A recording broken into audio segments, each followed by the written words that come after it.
Sabar, weh, santai, pelan, bang. Oke, siap. Iya. Pelan. Inilah rekaman video amatir yang diduga direkam oleh bagian dari kelompok remaja yang terlibat dalam aksi tawuran dua kelompok remaja di Kabupaten Bogor, Jawa Barat pada Senin dini hari. Puluhan remaja nampak saling serang dengan menggunakan benda tumpul dan sarung.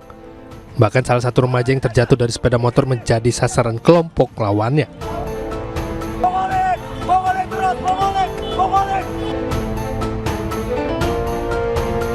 Diduga aksi tawuran dua kelompok remaja itu berasal dari Bekasi dan Kabupaten Bogor yang sengaja melakukan aksi tawuran di wilayah tersebut. Dalam aksi tawuran ini, warga yang melihatnya tak berani membubarkan aksi tawuran tersebut lantaran khawatir menjadi korban salah sasaran. Aksi tawuran di wilayah ini bukan kali pertama terjadi. Serang aja dari arah utara sama arah selatan. Ntar serang dia lari, nyerang lagi gitu. Saya lihat sih nggak ada, cuma pakai pentungan gitu. Pentungan, sarung gitu ya? Iya. Warga berharap pihak kepolisian menggelar patroli rutin di wilayah rawan tawuran, apalagi perbatasan wilayah. Dari Kabupaten Bogor, Jawa Barat, Cahya Supriyatna, iNews melaporkan. Kebakaran. Ya Allah. Kebakaran melanda gedung asrama santri di Pondok Pesantren Minhajut Tulab di Kecamatan Wae Jepara, Kabupaten Lampung Timur, Provinsi Lampung. Kobaran api menghanguskan bangunan tempat tinggal para santri. Kebakaran terjadi saat para santri tengah melaksanakan ibadah sholat tarawih di masjid setempat tak jauh dari pondok pesantren. Warga yang mengetahui peristiwa kebakaran langsung bergegas melaporkannya ke kantor pemadam kebakaran setempat.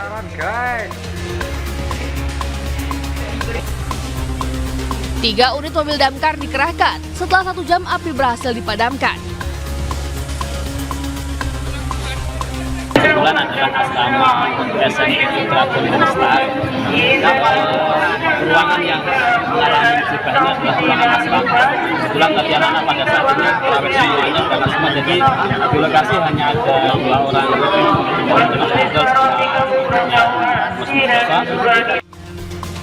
Tidak ada korban jiwa dalam peristiwa kebakaran dan belum diketahui pasti jumlah kerugian yang dialami oleh Pondok Pesantren Minhajut Tulab. Namun akibat kebakaran, seluruh pakaian dan barang-barang milik santri yang ada dalam asrama ikut hangus.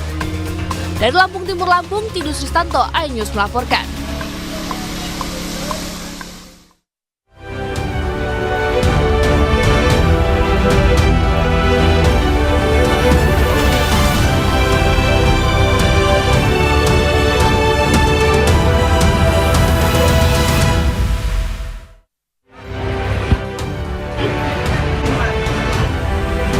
Petugas berjibaku mengevakuasi lansia sakit yang terjebak banjir di Demak.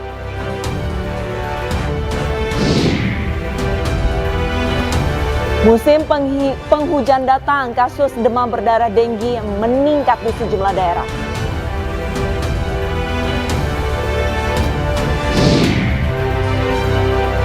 Pahlawan Indonesia juara All England 2024 Jonathan Christie tiba di tanah air dan disambut meriah.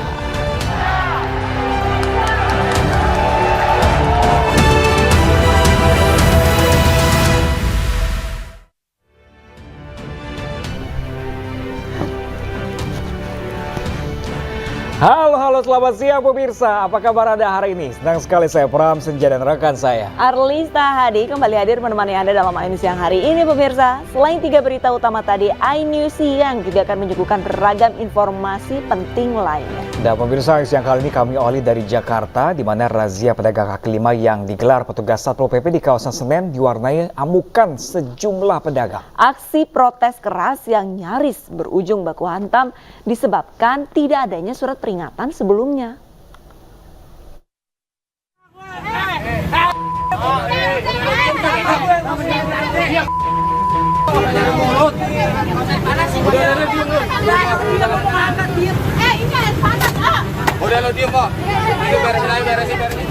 Salah seorang pedagang kaki lima mengamuk saat lapak dagangan yang berada di atas trotoar di Jalan Senen Raya Jakarta Pusat siang tadi menjadi sasaran razia petugas Satpol PP.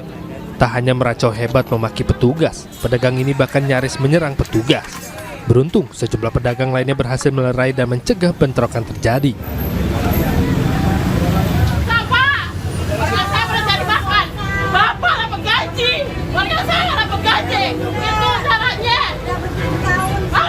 Aksi protes keras juga dilayangkan seorang wanita pedagang saat mendapatkan giliran ditertibkan. Dirinya tidak terima dengan razia yang dilakukan saat bulan suci Ramadan karena sangat mengganggu ketenangan. Selain tidak adanya surat peringatan sebelumnya, kemarahan pedagang juga disebabkan tidak adanya pemasukan untuk memenuhi kebutuhan puasa dan lebaran nanti. Itu kesian mereka belum puasa. Kalau pemberitahuan mendingan kali 2 kali baru ini kagak boro-boro.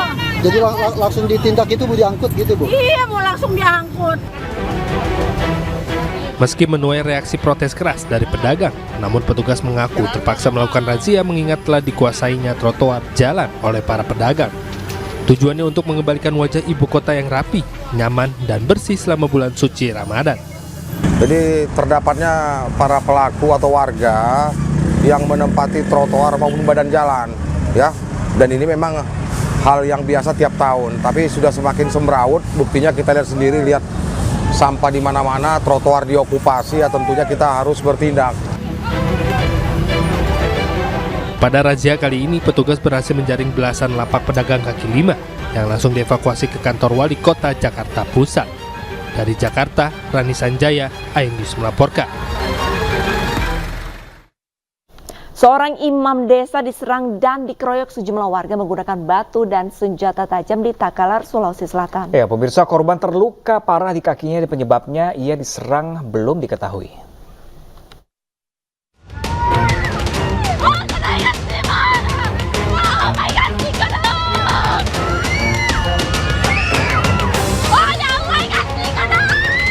Inilah video amatir saat Hamzah Denggasing, 36 tahun, seorang imam di Desa Balang Tanaya, Polong Bangkeng, Takalar, Sulawesi Selatan, diserang dan dikeroyok oleh sejumlah orang menggunakan batu dan senjata tajam di depan rumahnya.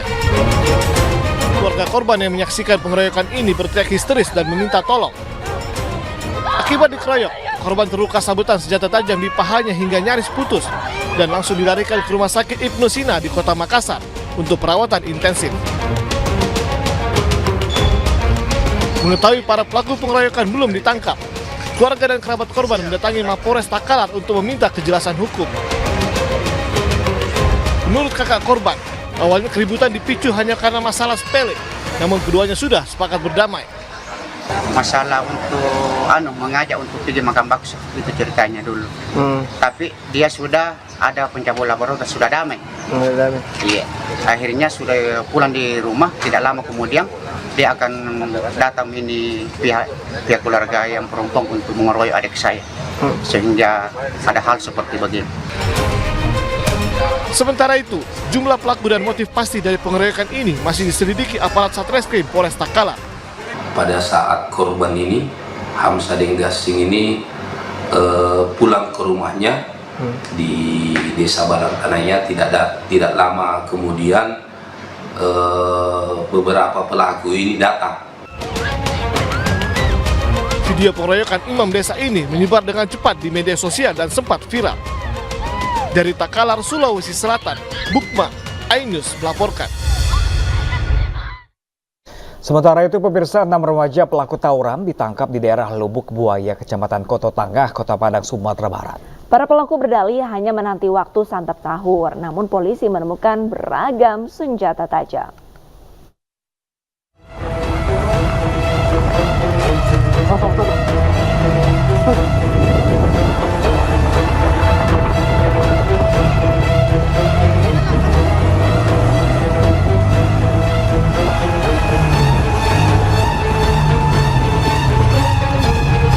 Kejar-kejaran antara aparat di Camapta, Polda Sumatera Barat dengan sejumlah pelaku tawuran terjadi di daerah Lubuk Buaya, Kecamatan Koto Tangah, Kota Padang.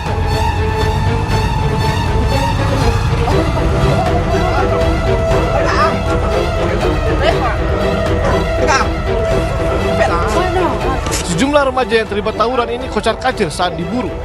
Bahkan diantaranya ada yang nekat terjun ke parit dan masuk ke permukiman warga. Sajam berbentuk celurit. Sebanyak 6 remaja pelaku tawuran ditangkap bersama sejumlah senjata tajam yang digunakan untuk tawuran. Ini siapa nih? Woi, tangan tidak. Hei, lihat sini, lihat. Ini siapa? Ngapain kalian kumpul di sini rame-rame? Hah? Selanjutnya, para remaja ini digelandang ke Mapolda Sumatera Barat untuk pemeriksaan lebih lanjut. Kami berhasil menggagalkan dan mengamankan beberapa terduga pelaku tawuran. Kami amankan 6 terduga pelaku tawuran dan 3 senjata tajam. Oleh karena itu, para terduga pelaku tawuran kami amankan dan kami bawa ke Makodim Samapta Polda Sumbar. Kegiatan selanjutnya, para pelaku terduga kami proses ketika mereka terbukti membawa sajam. Untuk memberikan efek jera selain diproses hukum, para remaja ini juga digunduli. Polisi gencar berpatroli untuk mencegah tawuran yang marak terjadi di malam bulan suci Ramadan lantaran membuat warga resah.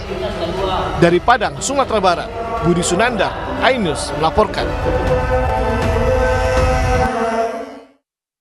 Sementara itu pemirsa, kecelakaan beruntun melibatkan 4 mobil, 1 motor dan sebuah truk tronton terjadi di Jalan Lintas Sumatera. Ya, kecelakaan diduga akibat rem truk alami blong.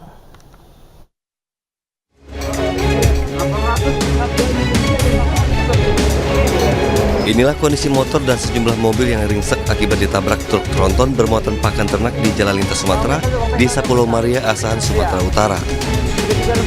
Kecelakaan yang melibatkan 6 kendaraan membuat 1 unit mobil minibus terjepit truk tronton yang terbalik usai menabrak kendaraan di depannya.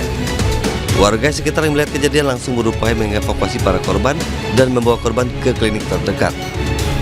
Kecelakaan sendiri berawal saat truk tronton bermuatan pakan ternak melaju dari arah Rantau Perapat menuju Medan. Setiba di lokasi, diduga truk mengalami rem blong.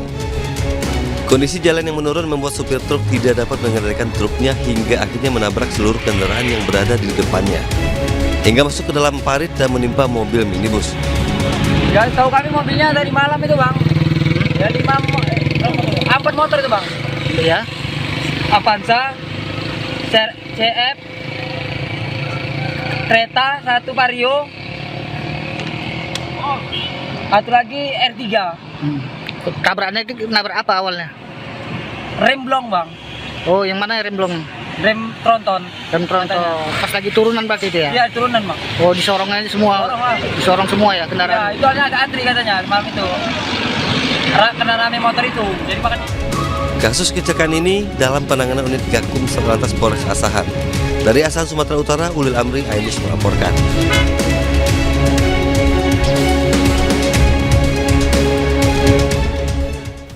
Seorang ibu muda di kota Lubuk Linggau, Sumatera Selatan, tega membuang bayinya sendiri ke dalam sumur. Pelaku tega membuang bayi yang baru dilahirkannya karena tidak mampu membeli susu.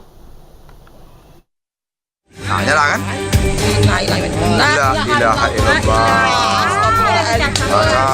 Inilah rekaman video warga saat proses pencarian jasad bayi di dalam sumur di Jalan Kayu Merbau, Kelurahan Tabal Lestari, Kota Lubuk Linggau, Sumatera Selatan.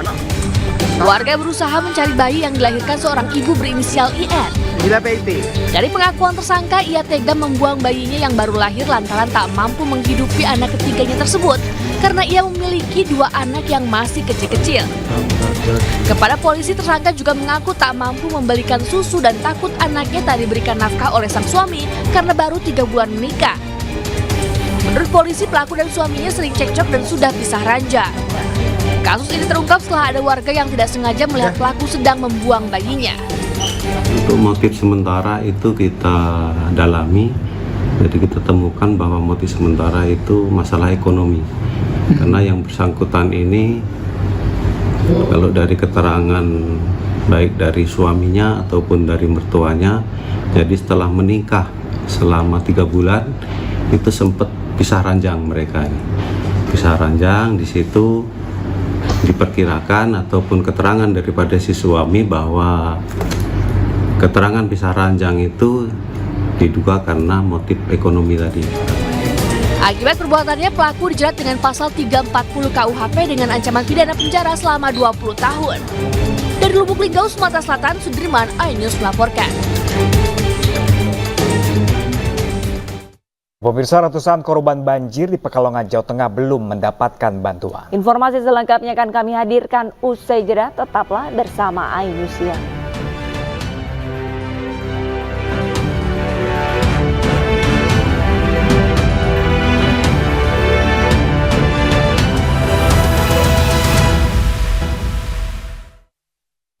Terima kasih Anda masih bersama kami di iNews Siang. Pemirsa, banjir merendam jalan protokol di Demak, Jawa Tengah. Ya, sejumlah kendaraan mogok karena nekat menerabas ketinggian banjir.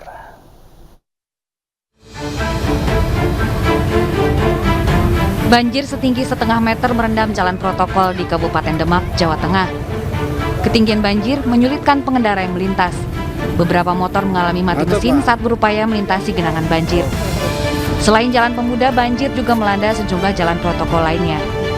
Akibatnya, akses warga di sekitar terganggu karena jalanan yang terendam banjir. Gimana tadi, Mas? Dari itu evakuasi. Evakuasi yang di Jalan Pemuda atau gimana? Jalan Pemuda. Nah, itu ketinggian air berapa? 1 lutut lebih. 1 lutut lebih. Ini evakuasi keluarga sendiri atau gimana? Iya, warga. Jalan kaki dari sana? Ya 1 jaman. 1 jaman. Dorong mobil tuh. Dorong mobil. Itu banjirnya berapa ketinggiannya? Apanya? Ada 30 cm atau lebih? Ya lebih 30 cm lebih. Setengah meter lebih. Sementara itu meski dilanda bencana, pelayanan di Rumah Sakit Nahdlatul Ulama Kabupaten Demak tetap berjalan. Air menggenangi akses menuju rumah sakit, namun area rumah sakit beserta bangunannya masih aman dari banjir. Dari Demak, Jawa Tengah, Sukma Wijaya, iNews melaporkan. Meski beberapa wilayah mulai surut, namun masih ada beberapa titik yang mengalami banjir hingga 1 meter. Warga yang masih mengalami banjir memilih bertahan di dalam rumah. Sayangnya mereka belum mendapatkan bantuan. Warga korban banjir yang tidak mengungsi memilih bertahan di rumah karena menjaga keamanan harta bendanya dan juga tempat pengungsian kurang nyaman. Selain itu, beberapa warga tetap berjaga mengoperasikan pompa. Namun mereka belum mendapatkan bantuan, pemirsa, terutama yang membutuhkan makanan siap saji, obat-obatan, dan salep anti gatal. Kondisi rumah warga terendam banjir sekitar 50 cm hingga 1 meter. Air merendam seluruh ruangan, kamar tidur, dapur, dan lainnya.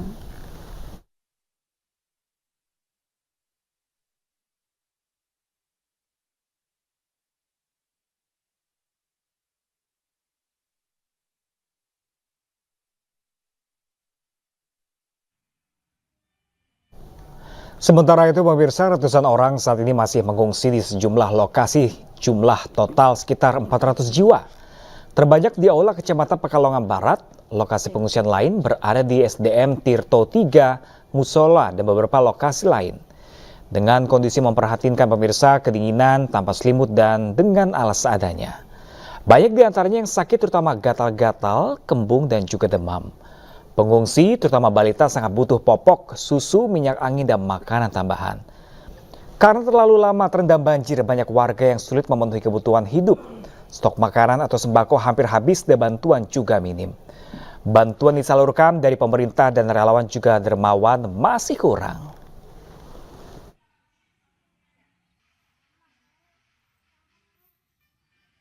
Pemirsa, untuk mengetahui bagaimana kondisi terkini di lokasi banjir, kami sudah terhubung dengan rekan kami.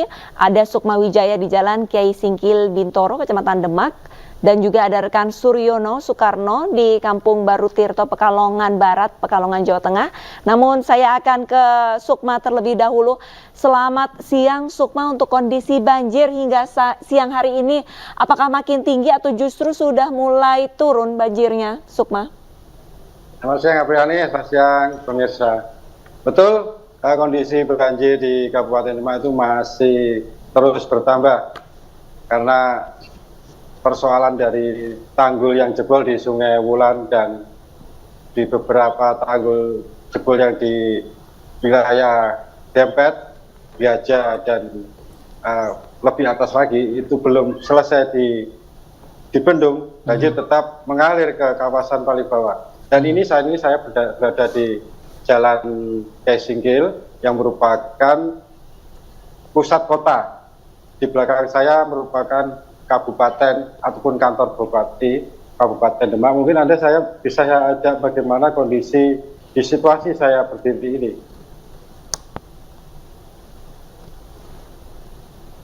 Anda bisa melihat bagaimana kantor bupati yang terkenal dengan pendopo kabupaten tergenang air antara 30 cm sampai 50 cm lebih di kawasan perkantoran ini. Namun dari informasi yang saya terima, walaupun tergenang, namun aktivitas pelayanan masih berjalan. Ada beberapa pelayanan yang dilakukan secara online. Anda bisa melihat di situ ada logo kantor bupati, dan di sini situasinya sangat sunyi. Beberapa kendaraan dari pejabat masih parkir. Dan di depan kantor bupati merupakan jalur protokol. Di sini ada jembatan yang menuju ke alun-alun Demak, dan nanti di sebelah alun-alun ada merupakan Masjid Agung Demak. Di sini ada beberapa tim SAR dan anggota TNI yang mengamankan lokasi bencana apabila ada pengendara yang mengalami kerusakan. Di sini juga saya menuju ke lokasi jembatan ini. Ini di jembatan ini merupakan jembatan Sungai Tuntang Lama, Apriyani, yang menjadi sejarah bahwa Sungai Tuntang Lama ini merupakan salah satu sejarah berdirinya Kabupaten Demak. Namun sejak zaman kolonial Belanda, ini dulu merupakan sungai yang besar, dibuat menjadi kecil. Nah, di sini yang harusnya menjadi pada pengendali banjir, namun oleh Belanda dibikin kecil, dibuatkan pintu air yang nanti tembus dengan Sungai Tuntang Baru yang ada di wilayah Kalikondang, Kecamatan Demak. Ya, rekan Sukma, ini kalau menurut pantauan Anda banjir sudah hampir sepekan di sana. Ini apakah murni karena tanggul jebol atau karena intensitas hujan yang tinggi? Lalu jika benar karena tanggul jebol di sana, kendala pemerintah setempat apa untuk menanggulanginya? Betul, Bram. Ini kan kalau kita melihat posisi Kabupaten Demak merupakan muara pantai dari beberapa kabupaten kota seperti Purwodadi, Kabupaten Semarang, Salatiga. Semua aliran sungai masuk ke wilayah Kabupaten Demak. Seperti Kali Tuntang, Sungai Tuntang maksud saya, Sungai Wulan, Sungai Giragung, dan Sungai Dombol Sayung merupakan aliran pembuangan banjir di wilayah hulu sungai.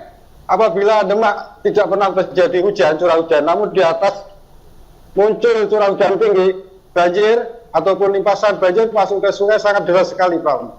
Namun apabila tidak ada tanggul yang jebol, kami yakin bahwa Demak tidak akan banjir. Baik. Dan dari data BPBD, banjir ini merupakan akibat dari setidaknya 6 titik tanggul di sungai besar yang jebol.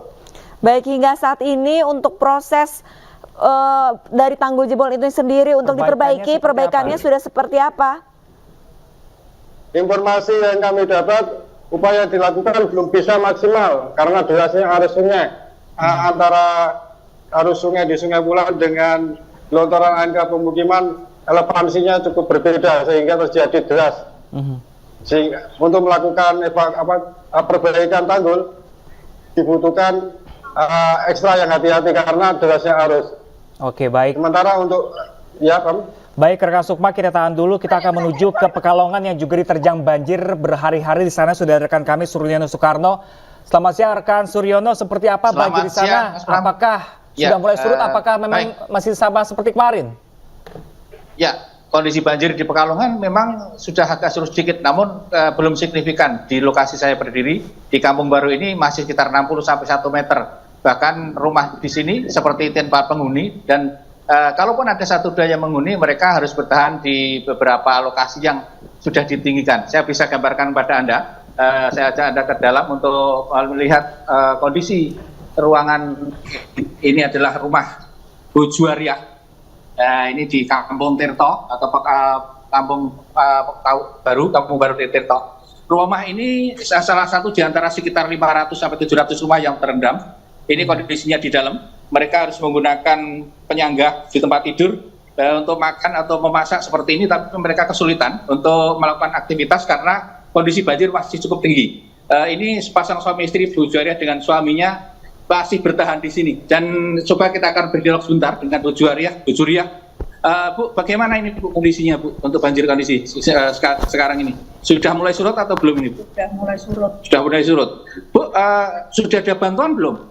Bantuan yang jaga pompa suami saya, kayak bantuan Sarimi. Kalau buat Ibu sudah ada belum? Ada. Belum ada bantuan. Sembako atau apa belum ada? Yang dibutuhkan apa Bu? Banyak semua. Ya. Apa? Misalnya apa? Sembako atau makanan? Oh, apa makanan apa? Obat? Obat. Untuk pakaian basah semua belum? Pakaian enggak. Enggak. Gimana untuk tidur gimana? Tidurnya darurat. Iya. Oke, terima kasih Bu dan semoga banjir segera bisa teratasi.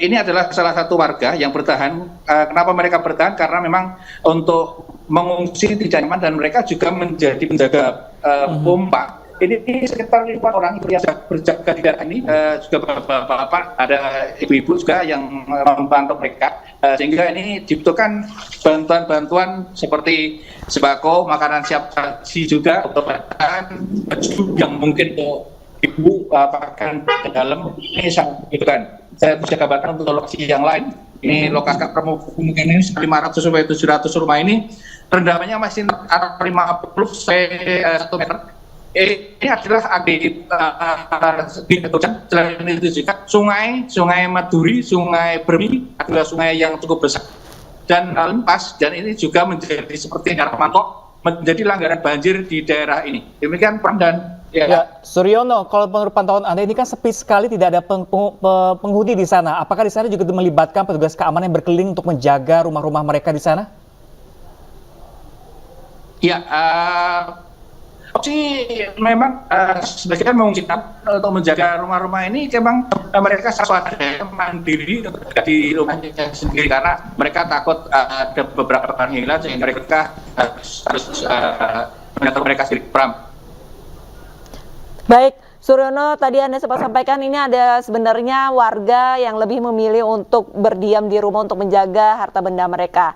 Lantas sudah berhari-hari banjir, apakah ada dokter keliling yang mungkin memantau kondisi kesehatan warga di sana, Suryono? Ya, untuk dokter keliling tidak ada sama sekali. Mereka diminta ke puskesmas atau sarana lain. Kondisi banjir ini cukup dalam, tenaga medis juga tidak mau atau enggan untuk situasi banjir seperti ini. Baik, Suryono. Ya, Suryono, lalu bagaimana jaringan listrik di sana? Apakah masih ada di sana?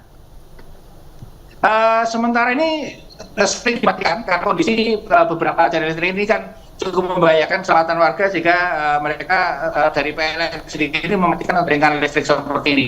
Ini seperti di daerah Labu seperti ini sementara. Namun juga ada yang lokal lain yang juga ada, mereka bisa dinyalakan atau tidak dimatikan jaringan listriknya.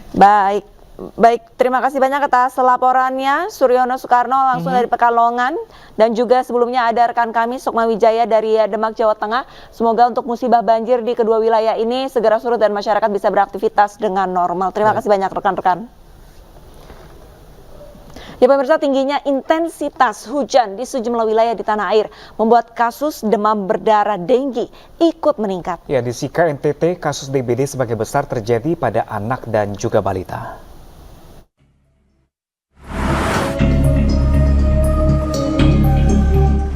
Dinas Kesehatan Kota Bandung mencatat terjadinya peningkatan kasus demam berdarah dengue mencapai 1.741 kasus pada 3 bulan terakhir, 8 diantaranya meninggal dunia. Kepala Bidang Pencegahan dan Pengendalian Penyakit Dinkes Kota Bandung, Ira Dewi Jani mengatakan kasus DBD meningkat akibat fenomena El Nino beberapa waktu lalu. Penyebabnya, jadi gini, kemarin itu kan kita El Nino ya, musim kemaraunya panjang banget. Sementara nyamuk Aedes aegypti-nya kan tetap bertelur.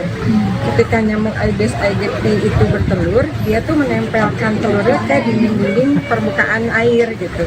Saat musim kemarau panjang kan airnya surut. Sementara si telur Aedes aegypti-nya ini bisa bertahan sampai setahunan lebih. Sementara itu kasus DBD menyerang 62 anak di Kabupaten Sika, Nusa Tenggara Timur sejak awal Maret 2024, 2 diantaranya meninggal dunia. Kasus demam berdarah sebagian besar terjadi pada anak dan balita yang disebabkan kondisi cuaca ekstrim. Saat ini, sebanyak 16 balita menjalani perawatan secara intensif akibat demam berdarah. Sementara itu di Denpasar, Bali, kasus TBD sebanyak 115 kasus. Namun demikian, kasus ini turun dibandingkan tahun lalu.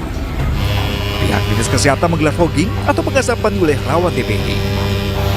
Masyarakat diimbau untuk berperan aktif memberantas sarang nyamuk Aedes aegypti serta membersihkan tempat-tempat yang berpotensi tergenang air. Tim Liputan iNews melaporkan.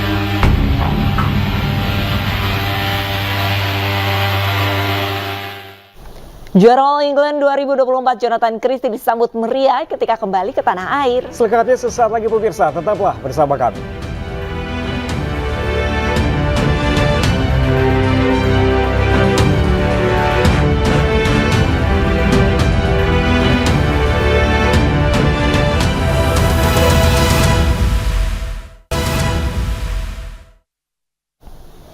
Ya pemirsa, dari dunia olahraga, bintang-bintang bulu tangkis Indonesia Jonathan Christie, Antoni Sinisuka Ginting, dan duet Fajar Alfian Muhammad Rian Ardianto berhasil mencatatkan prestasi gemilang di ajang All England 2024. Mereka disambut meriah ketika kembali ke tanah air. Inilah pahlawan bulu tangkis Indonesia akan mengharumkan merah putih di pentas All England 2024. Selamat datang juga pada Pak Ivan. PBPBSI. Jonathan Christie, Antoni Sinisuka Ginting, Fajar Alfian, dan Muhammad Rian Ardianto tiba di Terminal 3 Bandara Soekarno-Hatta pada Senin malam. Keempat pahlawan bulu tangkis Indonesia ini disambut oleh Menpora Dito Aryo Tejo, CDM Olimpiade Paris 2024, Anindya Bakri, Ketua Tim Ad Hoc Olimpiade Paris 2024 PBSI Fadil Imran, dan Ketua Harian PPPBSI Alex Tirta. Ratusan pecinta bulu tangkis juga turut menyambut sang bintang di Bandara Soekarno-Hatta, Banten dengan meriah. Mereka menyanyikan yel-yel khas pecinta bulu tangkis tanah air.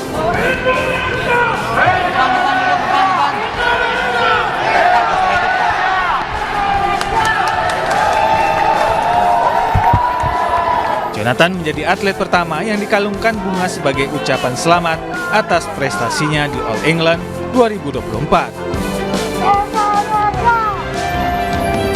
Kemudian diikuti oleh Ginting dan Fajarian serta tim supporting dari PBSI.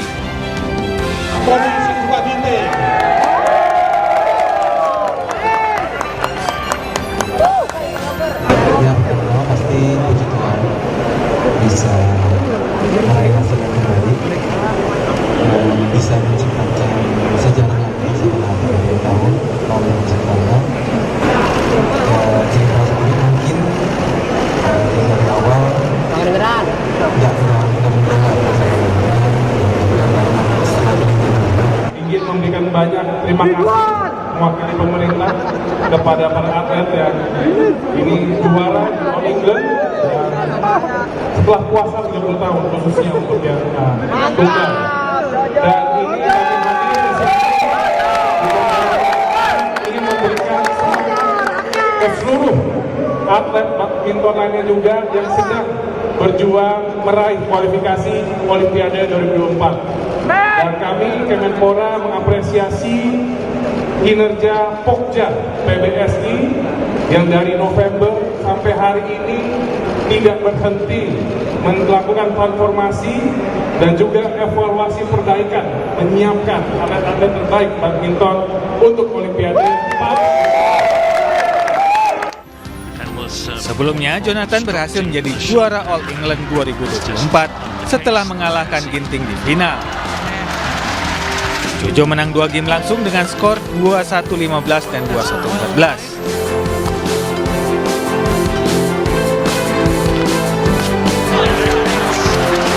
Main ranking 9 dunia ini pun membuka dahaga gelar tunggal putra Indonesia di turnamen bulu tangkis tertua di dunia itu setelah 30 tahun tak juara.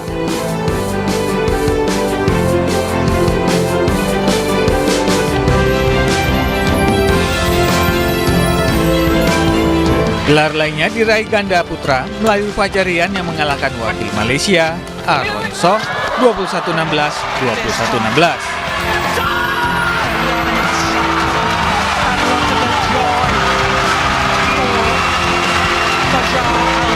Gelar ini menjadi yang kedua beruntun diraih duet nomor 7 dunia itu di All England setelah 2023 lalu. Dari Tangerang, Banten, tim Liputan News melaporkan.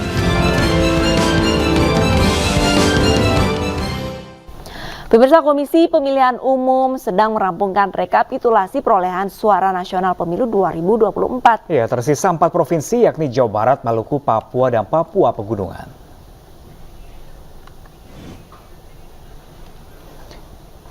Ya, pemirsa, KPU menargetkan keempatnya rampung pada hari ini, di mana dari total 38 provinsi, KPU telah merampungkan 34 provinsi. Sementara itu, sebanyak 129 PPLN telah menyelesaikan rekapitulasi nasional. KPU akan langsung mengumumkan penetapan hasil pemilu 2024 jika 38 provinsi rampung rekapitulasi nasional. Batas akhir penetapan hasil pemilu adalah 20 Maret 2024.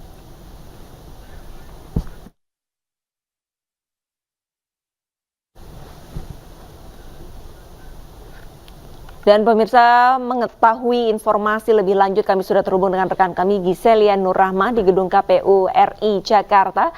Selamat siang Gisel, apakah benar hasil pemilu akan diumumkan hari ini, Gisel?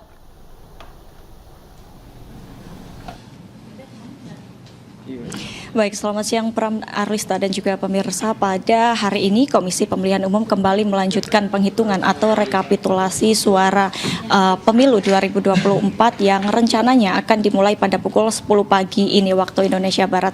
Namun dari pantauan kami hingga saat ini hampir jam 12 siang pihak KPU belum juga memulai proses rekapitulasi suara begitu.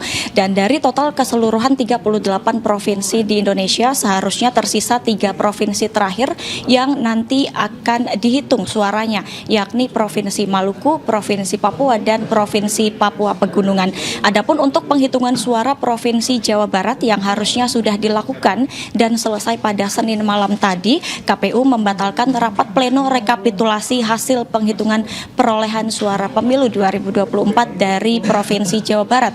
Sehingga pada hari ini terdapat 4 provinsi yang akan dihitung suaranya oleh KPU, yakni Provinsi Maluku, Provinsi Papua, Provinsi Papua Pegunungan, termasuk juga Provinsi Jawa Barat. Adapun tadi salah satu komisioner KPU, Agus Melas, mengatakan bahwa untuk Provinsi Jawa Barat dan Provinsi Maluku sudah berada di Jakarta. Namun untuk 2 provinsi dari Papua, yakni Provinsi Papua dan Papua Pegunungan, masih dalam perjalanan menuju ke Jakarta. Pemirsa, setelah hasil rekapitulasi selesai, KPU tidak langsung mengumumkan hasil resminya di depan publik. Namun KPU akan membicarakan dulu, akan berdiskusi secara internal terlebih dahulu untuk membicarakan kapan penetapan hasil penghitungan suara sebagai hasil resmi pemilu 2024. Adapun pemirsa, jika kita mengacu pada peraturan KPU nomor 3 tahun 2022 dinyatakan bahwa KPU diwajibkan untuk menyelesaikan rekapitulasi penghitungan suara tingkat nasional selama 35 hari terhitung sejak pemungutan suara digelar, yang mana artinya KPU harus sudah menyelesaikan rekapitulasi paling lambat pada besok hari Rabu 20 Maret 2024. Pemirsa, sebagai informasi untuk hasil perolehan sementara rekapitulasi adalah pasangan nomor urut 2 yakni Prabowo Subianto dan juga Gibran Raka Buming Raka unggul di 31 provinsi dengan total suara sekitar 76 juta atau 58% dari total suara. Kemudian disusul oleh pasangan nomor urut 1 Anies Baswedan dan Muhaimin Iskandar yang unggul di 2 provinsi yakni Aceh dan Sumatera Barat dengan 31 juta suara atau 24%. Sementara di urutan terakhir ada pasangan Ganjar Pranowo dan Mahfud MD dengan total 23 juta suara atau 18% dari total suara. Pemirsa, selanjutnya mari kita nantikan sama-sama dan kita tunggu informasi selanjutnya dari KPU. Apakah KPU akan mengumumkan hasil resminya pada hari ini atau pada besok Rabu 20 Maret 2024. Demikian kembali ke Anda, Pram dan juga Arlista. Terima kasih banyak atas laporannya, Gisel. Sama-sama kita akan menantikan apakah KPU akan mengumumkan hasil rekapitulasi pada hari ini atau besok. Terima kasih banyak, Gisel. Nah, dan pemirsa, siang masih akan kembali dengan informasi menarik lainnya untuk Anda, jadi tetaplah bersama kami.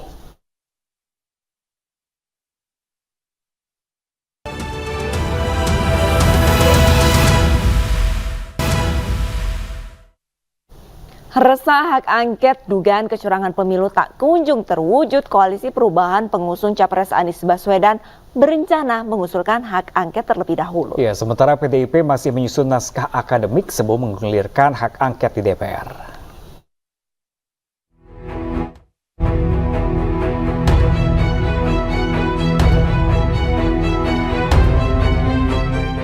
Koalisi Perubahan pengusung Capres Anies Baswedan berencana mengusulkan hak angket dugaan kecurangan pemilu di DPR lebih dahulu. Ketiga parpol itu adalah Partai Nasdem, PKB, dan PKS. Mereka resah lantaran usulan hak angket terkesan lambat dan tak kunjung terwujud.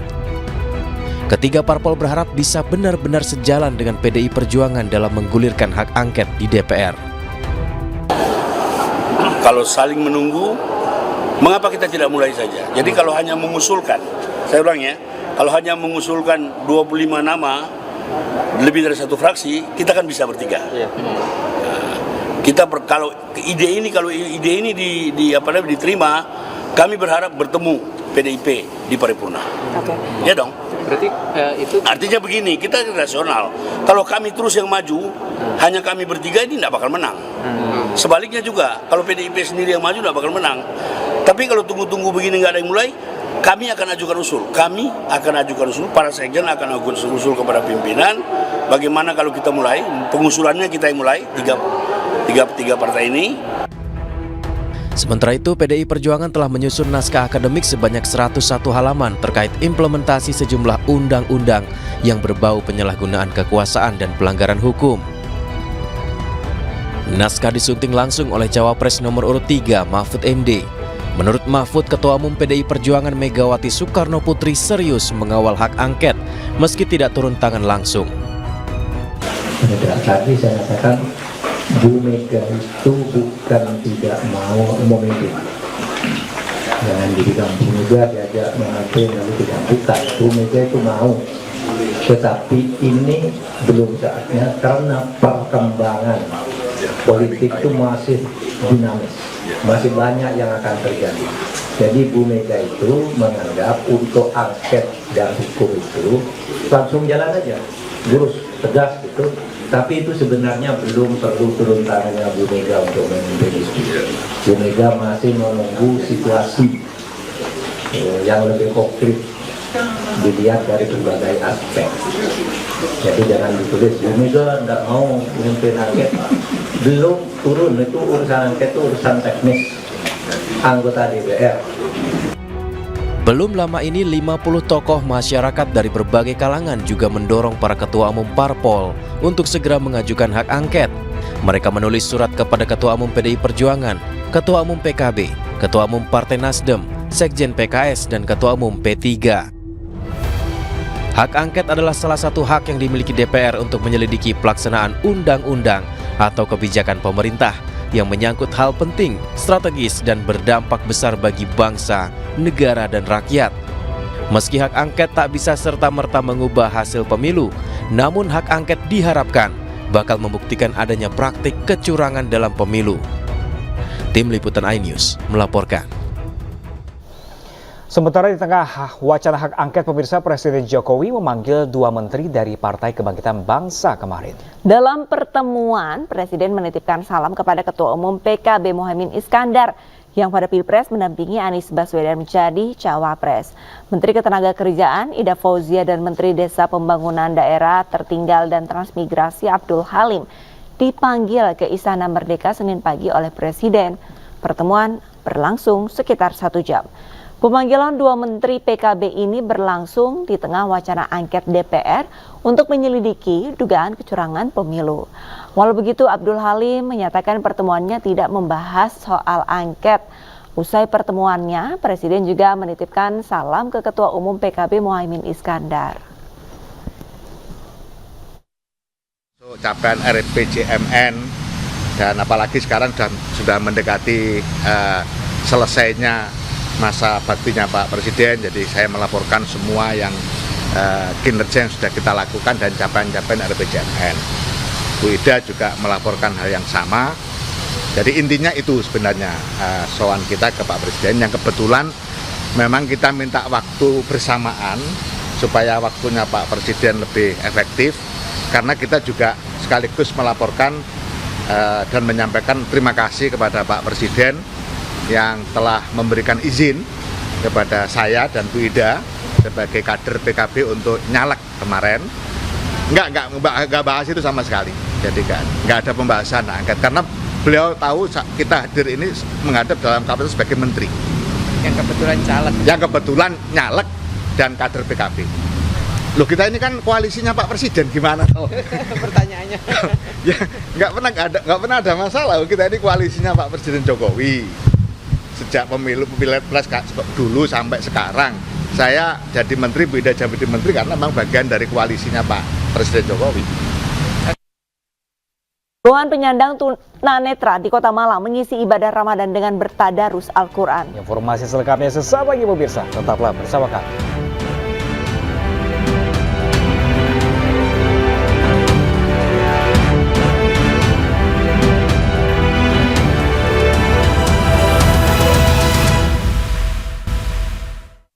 Ya pemirsa, dalam memeriahkan bulan suci Ramadan, iNews Media Group menggelar acara tablik akbar di Kota Mojokerto, Jawa Timur. Dalam kegiatan ini pemirsa disediakan tenda khusus untuk memperkenalkan beragam produk dari produsen bumbu masakan untuk mewujudkan masyarakat Indonesia lebih sehat.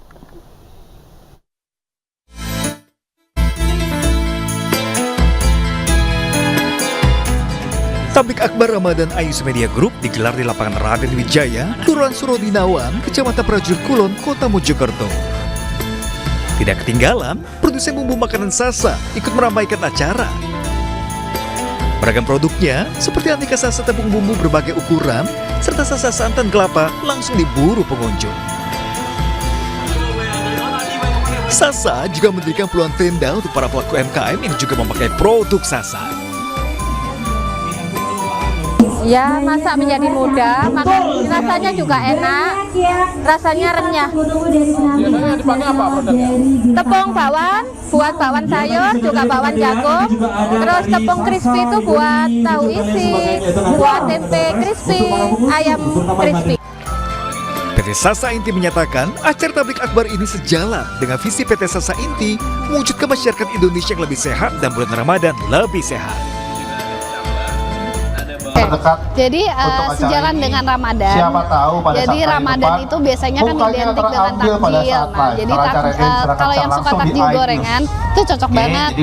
Bikin gorengan pakai Sasa tepung bumbu viral, bervitamin dan bermineral. Nah, lalu selain itu, kalau Ramadan itu identik dengan hidangan bersantan seperti opor, rendang, nah gulai seperti itu cocok banget menggunakan Sasa santan omega 3 karena mengandung omega 3 yang baik untuk kesehatan jantung, kulit, dan otak. Selain itu juga ada produk Sasa lainnya yang pastinya juga lebih sehat sehingga bisa turut mewujudkan Ramadan yang lebih sehat.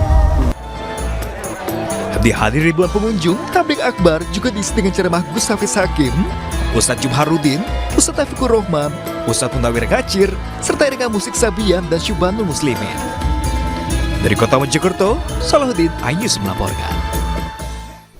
Ya pemirsa, ratusan penyandang tunanetra di Kota Malang mengisi ibadah Ramadan dengan bertadarus Al-Quran. Ya, tadarus dengan membaca Al-Quran Braille ini berlangsung secara rutin setiap hari selama Ramadan. Dan pemirsa, kita langsung saja terhubung dengan rekan kami Denny Irwansyah langsung dari UPT Rehabilitasi Sosial Bina Netra Janti di Kota Malang. Halo, selamat siang rekan Denny, aktivitas apa saja yang diisi dalam bulan suci Ramadan di sana?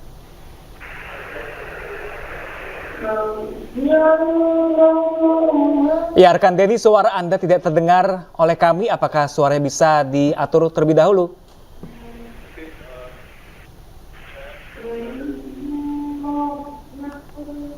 Ya, rekan Denny, suaranya masih belum bisa terdengar di sini. Halo. Ya, Ya, baik, silakan Denny. Cek. Ya, halo Denny. Ya, ini bisa saya tunjukkan bahwa di sini rekan-rekan sedang melaksanakan tadarus. Nah, ini yang dilakukan rutin setiap bulan Ramadan, dan ini ditunggu-tunggu oleh rekan-rekan. Nah, seperti ini. Nah, ini kita saksikan ya, ada salah satu membaca tadarus dengan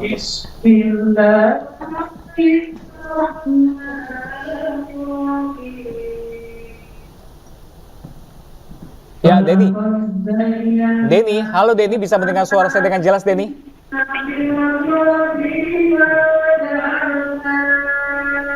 Ya, rekan Denny. Ya, siap. Ya, rekan Denny, ini dalam membaca Al-Quran Braille di sana, apakah saudara-saudara kita yang menyandang tunanetra ini ada pendampingan juga di sana? Betul. Ini kita tanyakan kepada Bapak Firdaus yang Pak, bisa dijelaskan Pak bagaimana sih ini Pak? Baik, bahwa pembelajaran Al-Quran Braille ini memang kita wajibkan bagi anak-anak karena mereka harus memperoleh akses pembelajaran bahasa Arab atau Al-Quran Braille. Dan selama Ramadan ini menjadi pembelajaran anak-anak setiap selesai zuhur sebelum maghrib. Dan pembelajaran ini juga dilakukan di luar Ramadan. Karena ini ada salah satu mata pelajaran yang kami ajarkan di UPT RSIDN Malang, milik Dinas Sosial Provinsi Jawa Timur. Baik, terima kasih banyak rekan Denny langsung dari Kota Malang. Terima kasih. Semoga ini juga bikin menyemangati kita semua karena ini dengan keterbatasan tidak menghalangi kita untuk semangat beribadah. Betul. Dan kita ke informasi lainnya pemirsa, Menteri Pariwisata dan Ekonomi Kreatif Sandiaga Uno menghadiri buka puasa bersama di Masjid Istiqlal Jakarta. Informasi sekarang sesaat lagi pemirsa, tetaplah bersama kami.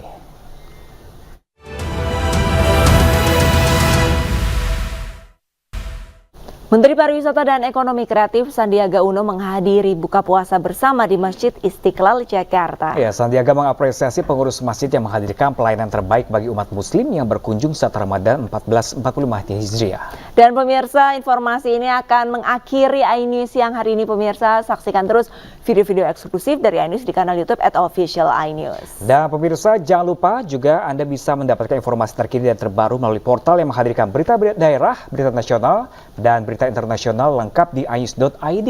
Saya Pram Senjaya dan rekan saya Arlisa Hadi pamit undur diri pemirsa. Selamat beraktivitas dan sampai jumpa.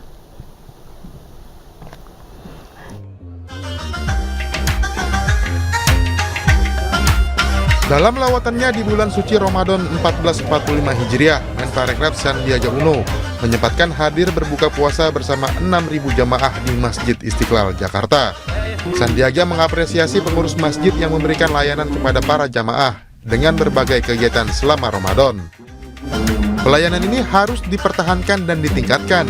Terlebih Masjid Istiqlal telah diakui menjadi destinasi wisata halal terbaik di dunia dengan menempati posisi pertama dalam Global Muslim Travel Index. Kami dari Kementerian Pariwisata dan Ekonomi Kreatif mengapresiasi ini adalah destinasi wisata halal terbaik di dunia karena Indonesia terpilih di posisi pertama dalam Global Muslim Travel Index di present rating, di mana kita harus mempertahankannya tahun ini. Kita juga banyak sekali acara-acara agenda ibadah, nanti ada taraweh, nanti juga di akhir 10 hari terakhir ada Qiyamul Lail, ya, juga itikaf, dan itikaf kita juga ada itikaf yang VIP. Jadi itikaf ada dua macam. Yang VIP itu kita sediakan tempat. Sandiaga Uno juga memprediksi pergerakan ekonomi akan naik 25% di bulan Ramadan ini dibanding tahun 2023 lalu. Dari Jakarta, Muhammad Zulhilmi Seto Pratomo, iNews melaporkan.